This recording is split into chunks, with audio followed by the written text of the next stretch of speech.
इसे आस्था कहें या अंधविश्वास, लोग अपनी परेशानियों को दूर करने के लिए या तो अदालतों का चक्कर लगाते हैं या शारीरिक परेशानी हो तो डॉक्टरों के पास जाते हैं। लेकिन हज़ारों लाखों लोग ऐसे भी हैं जो अपनी इन्हीं परेशानियों के लिए जादू टोना और मौलानाओं का चक्कर भी लगाते हैं। इन्हीं विश्वास के साथ वो जाते हैं कि हमारी अर्जी यहाँ सुनी जाएगी और हमारी सारी दुखों का निवारण भी हो जाएगा।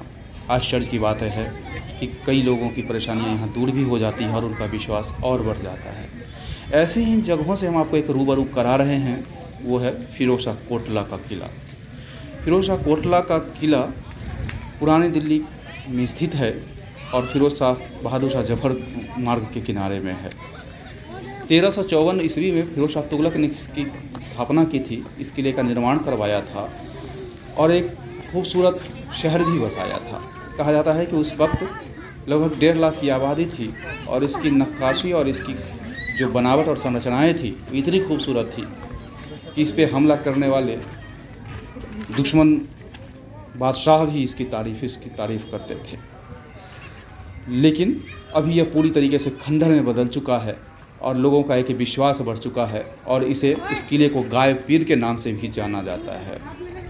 ये वही गायब पीर जिसमें विश्वास लेकर के लोग यहाँ आते हैं, क्योंकि उनका मानना है कि यहाँ पे जिन्नातों की पंचायत लगती है।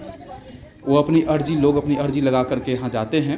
रात के वक्त जिन्नात यहाँ आते हैं और सभी की अर्जियाँ सुनते हैं और उन पे फैसला करते हैं कि इसकी परेशानी को कौन दूर करेगा। एक समय था जब यहाँ अगरबत्तियाँ भी जलाई जाती थी, प्रसाद भी चढ़ाए जाते थे, फूल पत्तियाँ भी चढ़ाई जाती थी।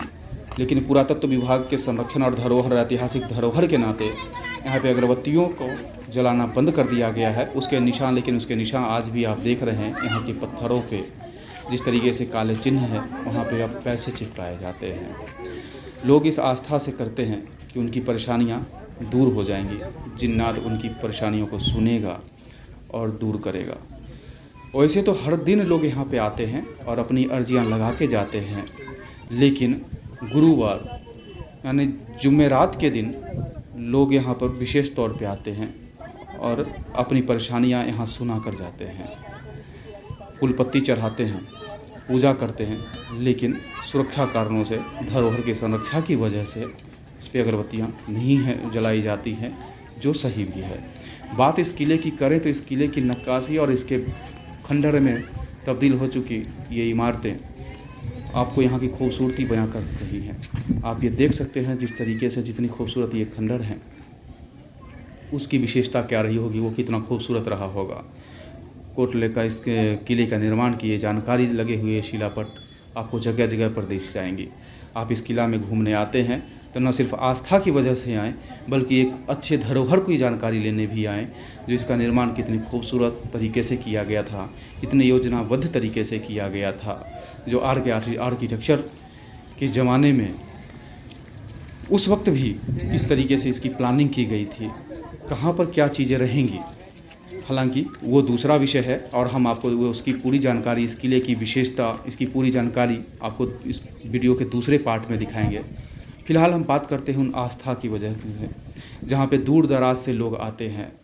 दिल्ली एनसीआर के लोग तो यहाँ पर ज़रूर आते हैं, चाहे वो गाज़ियाबाद हो, फरीदाबाद हो, लोनी हो, खजूरी, पुस्ता, दिल्ली के तमाम जैसे इलाके हैं, पूर्वी दिल्ली हो, पश्चिमी दिल्ली हो, इन तमाम जगहों से लोग यहाँ आते हैं और अपनी अर्जियाँ लगा करके जाते हैं। आप देख रहे हैं जिस तरीके से लोग हैं और अपनी जानकारी देख रहे हैं। आप इस किले की पूरी जानकारी के लिए आप देखना चाहें तो किला के बाहर एक शिलापट लगा हुआ है, बोर्ड लगा हुआ है, जहाँ पर इसकी पूरी जानकारी दी गई है। और आप देख सकते हैं यहाँ पर पंचायत, जिन्नातों की पंचायत के लिए लोग अपनी अर्जी लगा रहे हैं।